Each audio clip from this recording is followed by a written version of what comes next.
The village of Paramaribo, nestled by the river with its charming wooden houses and cobblestone streets, was where my brother Ethan and I grew up.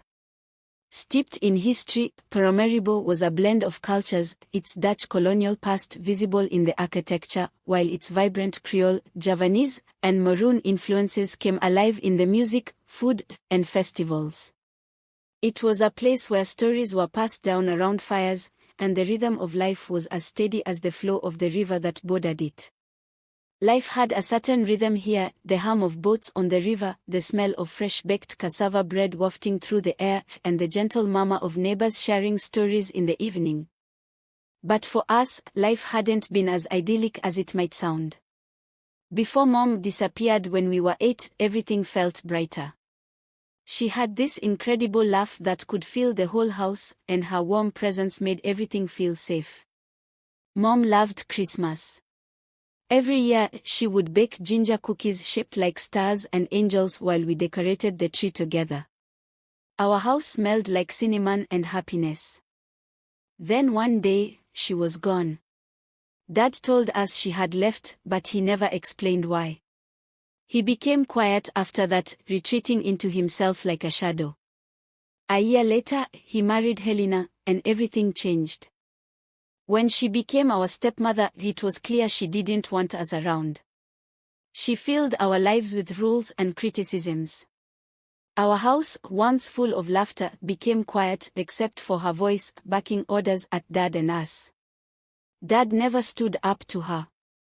He just nodded, agreeing to everything she said, even when her words cut deep. Christmas 2024 was the tipping point. Ethan and I were 13 then. We'd been looking forward to Christmas, hoping for a bit of magic in our otherwise dreary lives. But when we opened our presents from Helena and Dad, our hearts sank. Instead of something thoughtful or fun, we each received a cheap pen and notebook. Notebooks.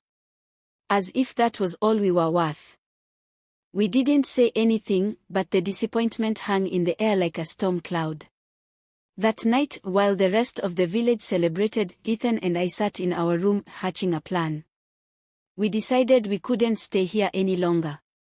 We packed our backpacks with essentials and, under the cover of darkness, left for the city. The city was overwhelming at first. The streets were alive with a chaotic energy, neon lights flickered in every direction, their glow reflected on towering glass buildings. Cars honked impatiently, their noise blending with the hum of countless voices and street vendors calling out their wares. The scent of fried food and exhaust fumes hung thick in the air, so different from the fresh breeze of the river back in Paramaribo. Ethan and I clung to each other as we navigated the maze of sidewalks, feeling small and out of place in this concrete jungle.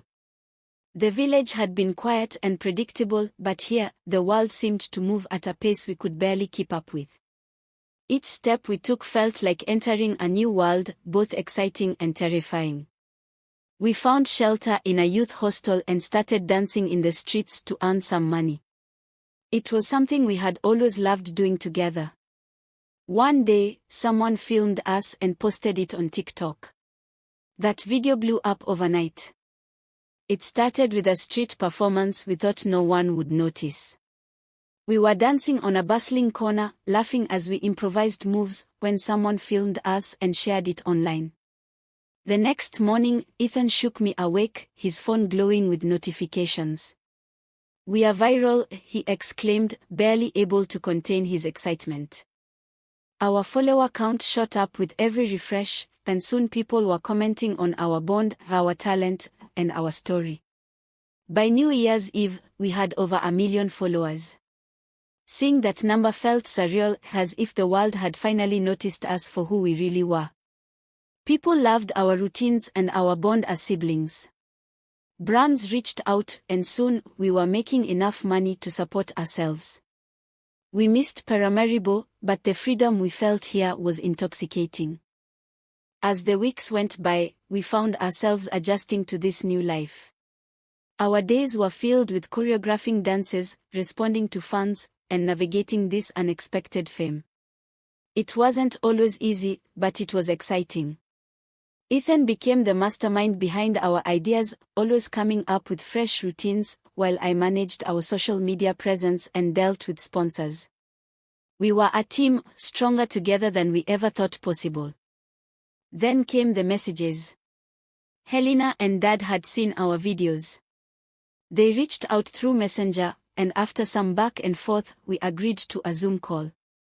Seeing their faces on the screen for the first time in months was surreal. I felt a strange mix of anger, sadness, and longing all at once. Helena started speaking fast. She fumbled over her words, her voice shaky and her eyes glistening with unshed tears. I've been a bad stepmother, she admitted, her tone heavy with regret. I didn't know how to love you too. I grew up thinking affection made you weak, Anne. I'm sorry. Truly. Her vulnerability caught me off guard. It was the first time I'd seen her not as the cold woman who ruled our childhood, but as someone broken by her own pain. Dad sat beside her, his hands clasped tightly together. He didn't say much, he rarely did, but his eyes said everything. They were full of regret and sorrow, a silent apology for the years he'd let us down. I should have done better by you, he finally murmured, his voice barely above a whisper. The call was awkward and raw, filled with long silences and hesitant words. But for the first time, it felt like they were trying, really trying, to reach out to us, not as distant authority figures, but as two flawed people seeking connection. I didn't know if we were ready to forgive, but in that moment I saw a glimmer of hope that maybe one day we could. After the call, Ethan and I talked for hours. We weren't sure how to feel. Forgiveness felt distant, but so did anger. Eventually, we decided to keep the lines of communication open, not for them, but for us. They'd never been the parents we needed, but maybe, just maybe, they could be better now. In the meantime, we threw ourselves into our work. By mid-2025, we were touring small venues, performing live for our fans. The support we received was overwhelming. People would come up to us after shows, sharing how our story had inspired them to follow their own dreams. It made every challenge we faced feel worthwhile. Then came the day we returned to Paramaribo. It was unplanned, a last-minute decision after we'd completed a particularly grueling tour. Walking through the familiar cobblestone streets was like stepping back in time. The river was still there, as were the wooden houses, but the weight of our childhood memories was lighter now. Helena and Dad met us at the edge of the village. Their faces were cautious but hopeful. It wasn't a grand reunion with tears and hugs. It was quiet, just like Dad had always been. We sat together by the river, talking about everything and nothing.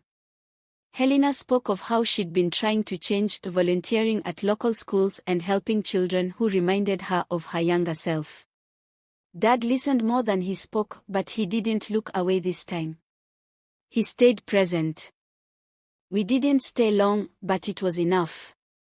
Enough to know that the village would always be part of us, even if we no longer belonged to it in the same way. As we left, Ethan turned to me and said, "We did okay, didn't we?" I smiled. We did better than okay. And as we danced forward, in life and on stage, we carried the lessons of Paramaribo with us. Our story wasn't perfect, but it was ours, and that made it enough. Please do make sure to subscribe to our channel. We have more and very, very interesting stories to tell. You don't wanna miss it. Also hit the notification bell. See you soon and bye. Happy New Year.